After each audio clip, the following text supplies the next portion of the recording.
Next on Worcester News Tonight, a man accused of stealing a puppy in Oxford appears in court. We'll have the latest on the investigation.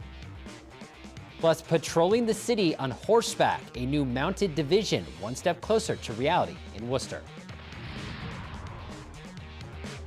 Good evening. Thanks for joining us. I'm Andy Madison. We begin tonight with a stolen puppy who was found Sunday in Southbridge. The man who police say took him appeared in court today.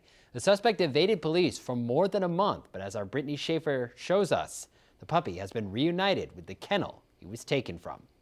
I'm real happy the way the whole thing worked out. Diesel, the miniature pinscher, is finally home. The 7-month-old puppy was stolen from Laughlin Kennels in Oxford in early January. He came back in good condition, and he's friendly, which means that nobody's been abusing him. We're very pleased. I'm happy to see this closed. I'm glad that we found the dog. 37-year-old Joshua Robillard was arraigned in Dudley District Court Tuesday. Robert Fink owns Laughlin Kennels. He says Robillard tricked an employee to steal the dog. He asked her to go downstairs and bring up a different dog. After walking around to see if he could get into the cash register, which he couldn't very easily, he just picked up the dog, ripped the alarm, and ran out the front door. Police say Robillard led officers on a multi-state car chase and managed to get away in Connecticut. Sunday, he was spotted at a Cumberland Farms in Southbridge where police arrested him. Officer Tetlow was the officer that he ran from. They were on an unrelated call at a Cumberland Farms, and he noticed Mr. Robillard sitting in the passenger seat of a vehicle and walked over, was able to identify him, and then they took him into custody. Police say Robillard, who is listed as homeless, had Diesel for about a month before he sold the puppy to a Webster couple for $500. No idea it was stolen. They even asked Mr. Robillard, is this the dog from Laughlin Kennel, and he denied it. The couple who bought Diesel from Robillard are going to be taking Diesel home for good from Laughlin. It's the best ending we could have hoped for, really. They're going to get to keep the dog, and he's going to get all of his shots this week, and you know, it's a pretty happy ending for everyone, I believe. Brittany Schaefer, Worcester News Tonight. Now to the case of a Blackstone man who fled the state following the death of his father last month. Today, authorities charged him with murder. Glenn Armstrong was arrested on January 12th in New Jersey, one day after his father, 83-year-old Walter Armstrong, was found dead in his Blackstone home. He was named a person of interest at the time. Worcester County District Attorney has now brought murder charges against Armstrong. He remains held in a New Jersey jail on $300,000 bond. State police reporting several arrests made in a pay-for-sex undercover operation in the Auburn area. 8 people were arrested for allegedly soliciting sex for a fee.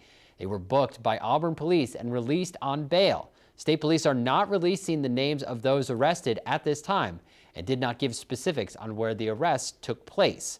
Auburn, Leicester, and Barry police, just some of the agencies working with state troopers in the investigation.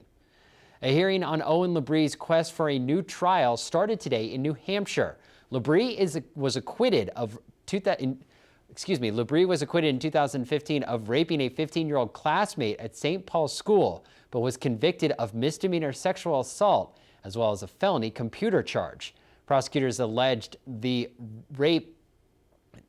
he raped the girl as part of a sexual conquest known as the Senior Salute.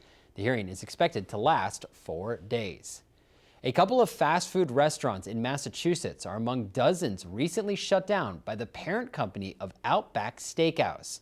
Bloomin' Brands confirms they have closed 2 Outback Steakhouse restaurants on February 15th, one in Westboro and the other in Framingham. A spokesperson for the company says they made a business decision to close the restaurant. It had nothing to do with the employees. The Outback Steakhouse in Auburn remains open. The company says it is working to place employees that were laid off at other restaurants. Police searching for a second suspect in the Peabody double murder from over the weekend. Michael Rosenfield has the latest details on the suspect, as well as what area police are searching tonight.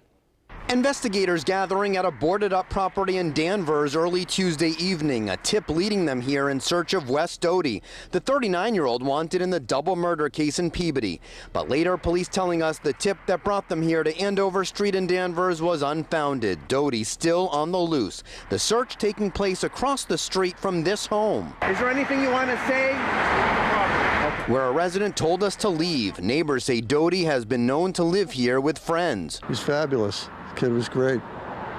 Like I said, as everything, he's actually a very hard worker. Kent Taylor says he hired Doty to build this fence and has known him for over 20 years. The kid wasn't stupid. He really had quite a craft, but I think drugs is what messed him up. Meantime, today another suspect in the case, 45-year-old Michael Hebb, was arraigned on murder charges. He pleaded not guilty and is being held without bail. Hebb and Doty are the two suspects in the weekend murders of Mark Greenlaw and his fiancee Jennifer O'Connor. I have no issues with him whatsoever. I found him to be a really, good kid. And when somebody said that he might be involved, I said, I just can't see him going to that level. That was Michael Rosenfield reporting. Well, soon in downtown Worcester, you will see police officers on horses. Today, 7 officers completed training in order to become a mounted patrol unit. Our Rosalind Flaherty reports. Mounted police secure a mock arrest scene, allowing the horses to act as a shield, keeping officers protected. It's been more than 70 years since Worcester police officers patrolled city streets on horseback, and soon sites like this will be coming back. As they leave here, they take with them the skills and confidence they need to go forward and proudly patrol the parks and streets of Worcester.